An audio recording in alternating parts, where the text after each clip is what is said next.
নমস্কার, ইংলিশ বিদ্যাপীঠ চ্যানেলে তোমাদের সবাইকে ওয়েলকাম। তো আজকে দেখো একটা সিম্পল সেন্টেন্সে করতে হবে এরকম একটা প্রশ্ন নিয়ে এসেছি, কমপ্লেক্স থেকে সিম্পল। তোমাদের আমি সিম্পল থেকে কমপ্লেক্স, হ্যাঁ, এবং কম্পাউন্ড যদি বিপরীতধর্মী বোঝায়, বাক্যটা প্রশ্নটা যদি বিপরীতধর্মী মানে কন্ট্রাস্ট যদি থাকে, বিপরীতধর্মী গুণ থাকলে সিম্পল কীভাবে করতে হয় সেইটা এই ক্লাসে তোমাদের শেখাবো, ঠিক আছে।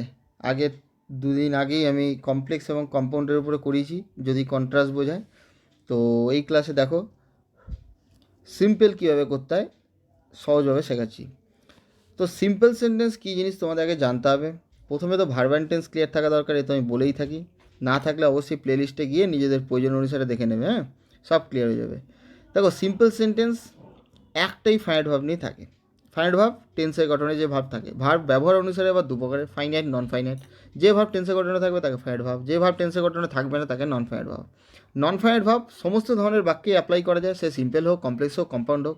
বিশেষ করে সিম্পল সেন্টেন্স করার সময় একটা বড় হাতিয়ার non finite verb. Non finite verb অনেক কিছু আছে, পার্টিসিপেল আছে, জেরান্ড আছে, ভার্বাল নাউন আছে, ইনফিনিটিভ আছে, ঠিক আছে। সেগুলো সম্বন্ধে ধারণা ক্লিয়ার থাকা দরকার।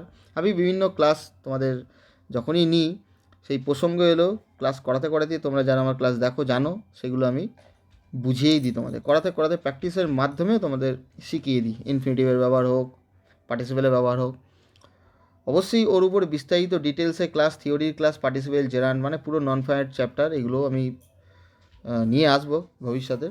কিন্তু আপাতত এখন প্র্যাকটিসের মাধ্যমে তোমাদের বুঝিয়ে দেবো, যেটাতেই কাজ হয়ে যাবে।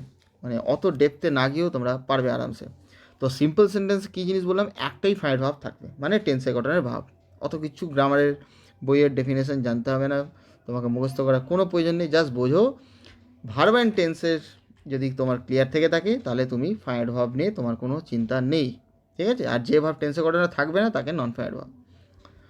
যা খুশি করলে হলো না, সেটা অবশ্যই নন ফাইনাইট ভার্ব লজিক্যাল হতে হবে ব্যবহার, পার্টিসিপেল হোক, জেরান্ড হোক, যাই হোক। তো সিম্পল সেন্টেন্সে একটাই ফাইনাইট ভার্ব, আর একটা ফাইনাইট ভার্ব নিয়েই একটা ক্লজ হয়, একটা ক্লজে একটাই ফাইনাইট ভার্ব হয়, ঠিক আছে। আর সেটাই হচ্ছে ইন্ডিপেন্ডেন্ট বা মেইন ক্লজ বা প্রিন্সিপাল ক্লজ বলতে পারো। তো প্রশ্নটা দেখো কমপ্লেক্স সেন্টেন্সে আছে, প্রশ্নটা বুঝবে কোন বাক্যে আছে, হ্যাঁ, এগুলো বোঝার দরকার আছে। এটা তো জয়নিং দেয়নি, তোমাকে একটাই বাক্য দিয়েছে। তো দো সাবঅর্ডিনেটিং কনজাংশন তোমাদের শিখিয়েছি না, কনজাংশন দু প্রকার, সাবঅর্ডিনেটিং, কোঅর্ডিনেটিং। তো দো কন্ট্রাস্ট বোঝায়, যদিও, যদিও সে বহু প্রচেষ্টা করেছিল, সেভারাল মানে অনেক প্রচেষ্টা, অ্যাটেম্পটস মানে প্রচেষ্টা, সেভারাল মানে অনেক। তো অনেক প্রচেষ্টা করেছিল সে, যদিও, কমাটা মানেই তবুও, যদিও সে বহু চেষ্টা করেছিল তবুও সে ব্যর্থ হয়েছিল। তো এখানে আমরা দেখতে পাচ্ছি এই যে ডিড, এটা V2-তে আছে, অর্থাৎ টেন্সের গঠনে আছে, সিম্পল পাস্ট টেন্স। এখানে ফেইল্ড দেখতে পাচ্ছি, এটাও V2-তে আছে, অর্থাৎ এবার বলবে স্যার ফেইল্ড তো V3ও হয়, হ্যাঁ হয়, পাস্ট পার্টিসিপেল। কিন্তু শুধু পাস্ট পার্টিসিপেল দিয়ে যে টেন্সের গঠন মানে ফাইনাইট ভার্ব তৈরি হয় না, সে তোমাদের অলরেডি বহুবার বলেছি আমি, করাতে করাতে আবার বলছি। শুধু পাস্ট পার্টিসিপেল মানে পাস্ট পার্টিসিপেল একা বসে কখনো ফাইনাইট ভার্ব গঠন করতে পারে না, ও অক্সিলারি ভার্ব নেয়। আর অক্সিলারি ভার্ব কী করে বুঝবো, পাশাপাশি মোটামুটি দুটো ভার্ব থাকলে আগেরটা অক্সিলারি পরেরটা প্রিন্সিপাল। তো ফেইল্ডের আগে কোনো ভার্ব আছে, কোনো ভার্বই নেই। তো সাবজেক্ট আছে, সাবজেক্ট ভার্ব কম্বিনেশন মানে হচ্ছে ক্লজ। তো এটা একটা ক্লজ, হি ফেইল্ড একটা ক্লজ, আর দো থেকে শুরু করে অ্যাটেম্পটস পর্যন্ত, হ্যাঁ, এই পর্যন্ত একটা ক্লজ, ঠিক আছে। তো এবার কোনটা কী ক্লজ সেটাও শিখিয়েছি তোমাদের, সহজ বুদ্ধি, ডিপেন্ডেন্ট ইন্ডিপেন্ডেন্ট বার করার কী শিখেছি। সাবঅর্ডিনেটিং কনজাংশনগুলো জানতে হবে, বিকজ, দো, if, all WH words, that, কয়েকটা ইম্পর্টেন্ট বলেইছি তোমাদের, বলেই থাকি আমি, so dot dot that, so that. তো এই সাবঅর্ডিনেটিং কনজাংশন থেকে শুরু করে যেখানে ক্লজটা শেষ হবে, তো দো সাবঅর্ডিনেটিং কনজাংশন থেকে শুরু করে দেখো অ্যাটেম্পটসে শেষ হচ্ছে কিনা, আর এখানে কমা দিয়ে দিয়েছে, বোঝাই যাচ্ছে। ফাইনাইট ভার্ব একটা হয়ে গেছে মানে ক্লজ হয়ে গেল, আবার আর একটা ফাইনাইট ভার্ব আছে মানে ওটা ক্লজ আর একটা হবে, ডিফারেন্ট ক্লজ হবে। তো ফেইল্ড আর একটা ফাইনাইট ভার্ব, ওটা আর একটা ক্লজ। তো কোনটা কী ক্লজ, তো দো সাবঅর্ডিনেটিং কনজাংশন থেকে শুরু করে ক্লজটা যেখানে শেষ হয় সেটাকে কী ক্লজ বলে, শিখিয়েছি না, সাবঅর্ডিনেট ক্লজ বলে সেটাকে। মানে মনে রাখবে সাবঅর্ডিনেটিং কনজাংশন যুক্ত সাবঅর্ডিনেট ক্লজ হয়, আর বাকি যেটা পড়ে থাকবে সেটা প্রিন্সিপাল ক্লজই হবে।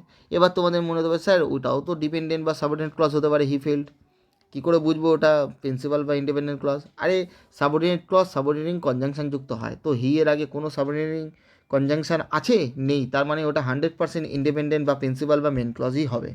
মাথা ঢুকলো? তো একটা ইন্ডিপেন্ডেন্ট একটা ডিপেন্ডেন্ট নিয়ে কি হয়ে যায়, শিখিয়েছি তোমাদের, কমপ্লেক্স সেন্টেন্স হয়। একটাই প্রিন্সিপাল ক্লজ থাকবে, একটাই মেন ক্লজ থাকবে, আর কমপক্ষে একটা ডিপেন্ডেন্ট বা সাবঅর্ডিনেট ক্লজ, সেটাই হচ্ছে কমপ্লেক্স সেন্টেন্স। তো আমি কিন্তু প্রশ্নটাও তোমাদের বুঝিয়ে দিলাম কীভাবে বুঝবে কোন কী বাক্য আছে, কী ক্লজ আছে, ঠিক আছে। আমার উত্তর বলাটা কিন্তু শুধুমাত্র কাজ নয়, উত্তর বলার হলে আমি 1 মিনিটও লাগবে না, বলে দেবো, ব্যাস তোমরা লিখে নেবে। তোমাদের আমি বোঝাতে এসেছি, শেখাতে এসেছি, এনজয় যাতে তোমরা করতে পারো গ্রামার, সেই জন্যই আমার এই ক্লাস নেওয়া এবং সময় করে তোমাদের বোঝাচ্ছি, ঠিক আছে। তো যাই হোক, গ্রামার দেখতে হবে, এতে মানে যতক্ষণ না দেখতে পাবে, এনজয় ততক্ষণ করতে পারবে না, ঠিক আছে। এই মুখস্থর কিচ্ছু নেই, বোঝার জিনিস, বুঝলে এই নিয়ে তোমরা রীতিমতো খেলা করতে পারবে শব্দ নিয়ে, বুঝতে পেরেছো।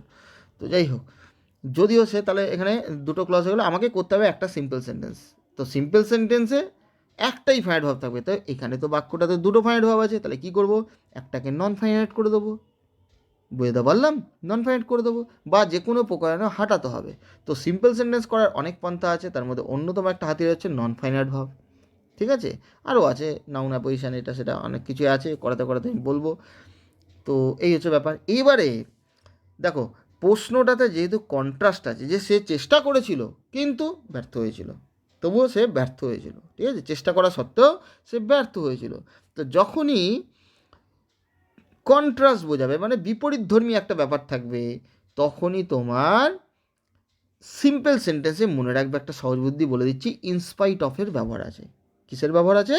ইনস্পাইট অফ অথবা ডেসপাইট, যে কোনো একটা, দুটো মানেই সত্ত্বেও, তা সত্ত্বেও, ঠিক আছে।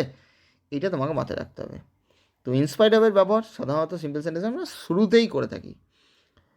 তো আবার অনেকের মানে সিলি মিস্টেক করে থাকে, এটা ইনস্পাইট অফের পরে খালি বিং বসিয়ে দেয়, কারণ বেশিরভাগ উত্তরে বিং দিয়ে করতে হয়, কিন্তু এমনটি নয়। আরে বিভার যদি থাকে ক্লজে, মানে প্রশ্নে, তখন আমরা বিং সাধারণত আনি, অ্যাডজেক্টিভের আগে সাধারণত বিভার হয়। তো এখানে কোনো বিভার তো নেই, দেখতে পাচ্ছ ডুভার, দুটো ক্লজেই ডু ভার্ব আছে বা অ্যাকশন ভার্ব আছে, তাই না। আর অ্যাডজেক্টিভও নেই, মানে আছে মানে সেভারালটা অ্যাডজেক্টিভ যদিও, কিন্তু মেন তো নাউনটাকে ইয়ে করছে, নাউন রিলেটেড রয়েছে, অ্যাটেম্পসটাকে বোঝাচ্ছে। তো এরম কেসে যেখানে বিভার থাকবে না, সেখানে বিং আনবে না, ঠিক আছে। সর্বক্ষেত্রে সিম্পল সেন্টেন্স মানেই অনেক স্টুডেন্টসরা বিং, ব্যাস বিং ছাড়া আর কিছু বোঝে না, ওই সমস্ত ভুলে যাও, ঠিক আছে। তো একটা সহজ বুদ্ধি বলে দিচ্ছি, যদি দেখো ডু ভার্ব আছে বা হ্যাভ ভার্ব আছে, সাবঅর্ডিনেট ক্লজটাতে ডু ভার্ব বা হ্যাভ ভার্ব আছে এবং নাউনকে সম্বন্ধিত আছে, দেখো অ্যাটেম্পস একটা প্রচেষ্টা নাউন আছে, তাহলে ইনস্পাইট অফের পরে বিং সাধারণত বসে না, ওখানে যে ভার্ব থাকবে ওইটার সাথে, ওইটার রুটের সাথে আইএনজি করবে। রুট মানে গোড়া, যেখান থেকে আসছে, তো ডিড আছে ডু ভার্ব, তো রুট ফর্ম কি ডু থেকে আসছে, তো ডুইং, ইনস্পাইট অফের পরে ডুইং, মাথা ঢুকলো। যদি এখানে হ্যাভ ভার্ব থাকতো, মানে হ্যাড থাকতো পাস্ট টেন্স, বা হ্যাভ যাই হোক, হ্যাভ হ্যাজ যাই থাকুক না কোনো, হ্যাভ ভার্ব থাকতো, তাহলে হ্যাভিং, ভার্বের রুটের সাথে আইএনজি, হ্যাভ হচ্ছে রুট ফর্ম, মাথায় ঢুকলো ইনস্পাইট অফের পরে।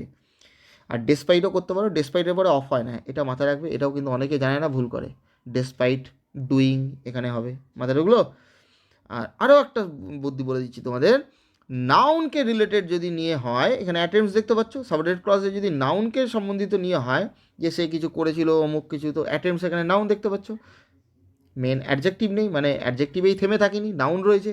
তো এরম কেসে ভার্বটা ইনস্পাইট অফের পরে অ্যাপ্লাই না করলেও হয়, যেটা বলছিলাম তোমাদের, ডুইং ডু ভার্ব থাকলে, হ্যাভিং হ্যাভ ভার্ব থাকলে, ওটা না করলেও হয়ে যাবে। এটা একটা সহজ বুদ্ধি। এখানে অ্যাটেম্পস দেখতেই পাচ্ছি আমরা, নাউন রয়েছে, তাই না, ব্যাস আরামসে করব, চলো করি। ইনস্পাইট অফ, ঠিক আছে, ইনস্পাইটের পরে অফ হয়, ইনস্পাইট অফ যা আছে several attempts, in spite of several attempts comma দিয়ে দেবে, ঠিক আছে। এটা একটা ফ্রেজ হয়ে গেল, এখানে কোনো ফাইনাইট ভাব নেই, মানে phrase, more than one word আছে, কোনো ফাইনাইট ভাব নেই, তার মানে এটা শব্দগুচ্ছ, ফ্রেজ, ওকে। ব্যাস তারপরে যা আছে বসিয়ে দেবো, হি ফেইল্ড, দেখো ফেইল্ড একটাই ফাইনাইট ভাব, মানে তার বহু প্রচেষ্টা সত্ত্বেও সে ব্যর্থ হয়েছিল, একটাই ফাইনাইট ভাব দেখতেই পাচ্ছ, V2 সিম্পল পাস্ট টেন্সে আছে, ক্লিয়ার হয়েছে। তো একটা ফাইনাইট ভার্ব মানে একটাই ক্লজ, সেটা ইন্ডিপেন্ডেন্ট বা মেইন বা প্রিন্সিপাল ক্লজ হবে এবং সেটাই সিম্পল সেন্টেন্স। ক্লিয়ার হয়েছে? সিম্পল সেন্টেন্স তোমাদের বোঝালাম, করাতে করাতে ক্লজের ধারণাও ক্লিয়ার করেছি যতটা সম্ভব হয়েছে এই অল্প ক্লাসের মধ্যে দিয়ে, ছোট্ট ক্লাসের মধ্যে দিয়ে, এবং কীভাবে কমপ্লেক্স সেন্টেন্স বুঝবে সমস্ত কিছুই বললাম তোমাদের, আশা করি বোঝাতে পারলাম।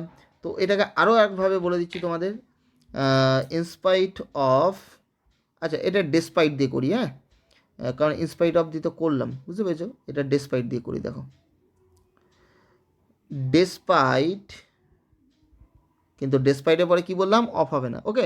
ডেসপাইট ডুইং, এখানে বললাম না আমি যে নাউন সম্বোধিত হলে তার আগে ভার্বের রুটের সাথে আইনজি হবে, মানে ইনস্পাইট অফের পরে ভার্বের রুটের সাথে আইনজি হবে, যে ভার্ব থাকবে। এখানে ডু ভার্ব আছে তো ডুইং মাথা ঢুকলো, ডিড আছে রুটের সাথে আইনজি হবে, আর ডিসপাইটের পরে অফ হবে না, মাইন্ড ইট। ইনস্পাইট অফ করলে হবে ইনস্পাইট অফ ডুইং বা despite doing several attempts, several attempts, ঠিক আছে, সেভারাল অ্যাটেম্পটস হি ফেইল্ড, বাস ফিনিশ। এর মানেও একই, বহু প্রচেষ্টা করা সত্ত্বেও সে ব্যর্থ হয়েছিল। বলো ক্লিয়ার হলো কি না? তো এইভাবে তোমরা আরামসে করতে হবে, এখানে কোনো বিংয়ের কোনো প্রসঙ্গই নেই, কারণ বি মানে নিজে হওয়া, তো এখানে নিজে হওয়া তো বোঝাচ্ছে না, মাথাগুলো সে একটা কোনো কিছু করেছিল কাজ বোঝাচ্ছে, অ্যাকশন ভার্বের সেন্স আসছে, ওই জন্য অ্যাকশন ভার্বের রুটের সাথে আইএনজি করলাম। ক্লিয়ার হয়েছে সিম্পল সেন্টেন্স?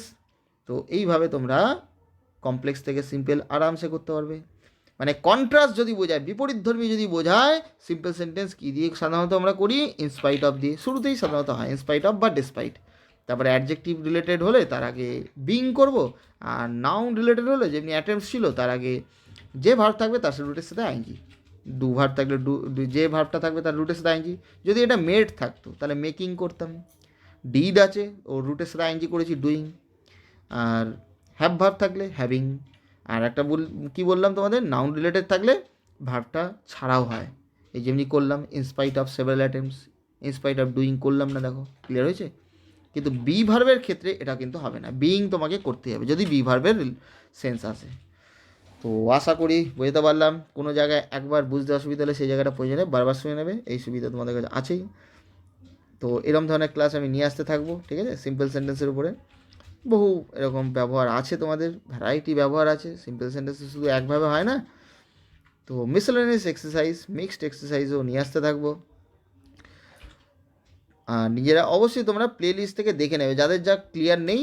বহু ক্লাস নিয়েছি আমি গ্রামারের, প্রায় অলমোস্ট প্রায় 90% টপিকই বলতে পারো আমি কভার করেছি, আরও নিতে থাকবো, আমি থিওরি ক্লাসও নিয়ে আসবো। তো ওকে, থ্যাংক ইউ, আজকে এই পর্যন্ত রইলো।